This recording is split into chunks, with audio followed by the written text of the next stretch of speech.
예, 검수완박법이라는 걸 한마디로 표현하면 검찰은 수사를 못하도록 하겠다는 겁니다. 대신 다른 수사기관의 수사 결과를 넘겨받아서 기소하고 재판만 진행한다는 거죠.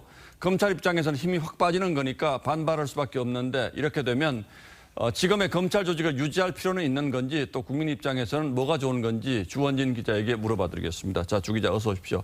자, 일단 쟁점은 두 가지죠. 검찰의 수사권을 완전히 박탈하겠다는 것, 그리고 새로운 정부가 들어서기 전에 법안을 통과시키겠다는 것, 이렇게 두 가지인데 왜 민주당은 이렇게 길을 쓰고 검찰 힘을 빼겠다는 거죠? 네, 그러니까 민주당은 수사 공정성을 의심받아온 검찰이 제대로 반성도 하지 않자 그나마 남아있던 부패나 선거사범 등 6대 범죄 수사권을 모두 없애야 한다고 주장합니다. 예. 말 그대로 입법을 통해 검찰 수사권을 완전히 뺏겠다는 겁니다. 하지만 검찰은 민주당 방식대로 검찰이 수사를 못하게 되면 범죄자를 제대로 처벌할 수 없고 검찰의 존재 의미도 없어진다며 맞서고 있습니다. 자, 양쪽 다 일리가 있는 주장들인데 문제는 지금 새로운 새 대통령 취임이 한 달도 안 남았다는 거잖아요. 민주당이 왜 이렇게 다급하게 밀어붙이는 겁니까? 네, 먼저 윤석열 당선인이 검찰총장 출신인데다 최근 검찰이 당선인 측근인 한동훈 검사장을 무혐의 처분한 것이 민주당을 자극했다는 해석이 나옵니다. 앞으로 윤 당선인이 검찰 권한을 강화하거나 수사권을 확대하는 상황을 사전에 차단하겠다는 겁니다. 예. 특히 만약 윤 당선인이 취임하고 나면 대통령으로서 법안에 대해 거부권을 행사할 수도 있어 민주당으로서는 더욱 속도를 내는 모양새입니다.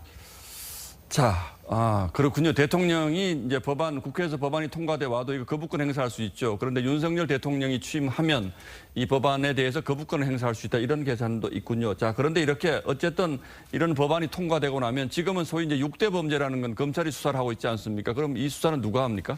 네, 그 부분은 민주당 내부에서도 아직 정리가 안 된 상황인데요. 예. 일단 새로운 수사기관을 만들어서 맡기는 방안은 유력합니다. 다만 법안의 의논을 받아 기관 이름은 각양각색인데요. 황은하 의원은 중수청, 이수진 의원은 특수청이 수사를 맡도록 법안에 규정했습니다. 예. 하지만 검찰이 수사권을 가진 6대 범죄, 그러니까 부패, 경제, 공직자, 선거, 방위사업, 대형 참사는 사실 수사에 많은 인력과 축적된 수사 노하우 등이 필요합니다.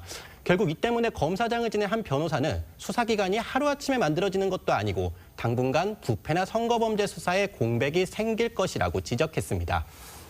대안 없이 민주당이 좀 서두르는 건 분명해 보이는군요. 그런데 이 법안이 통과되면 검찰청, 지금 우리가 알고 있는 이 검찰청이라는 건 없어질 수도 있습니까? 네, 민주당 법안의 공통점은 검찰은 기소 의무만 하라는 겁니다. 그러니까 범죄자를 재판에 넘기고 유죄를 입증하는 일만 하라는 건데요. 특히 김용민 의원이 법안이 통과되면 아예 검찰청은 공소청으로 바뀌고 김호수 총장은 장관급인 검찰총장에서 차관급인 고등공소청장으로 강등됩니다. 예, 이 정도 큰 변화라면 국민들에게 좀 물어봐야 되는 것 아닐까요? 의석수만 가지고 밀어붙일 건 아닐 것 같습니다만 어쨌든 내일 민주당이 의원총회 열어서 당론 결정한다는 거죠? 네, 그렇습니다. 예, 주원진 기자 잘 들었습니다.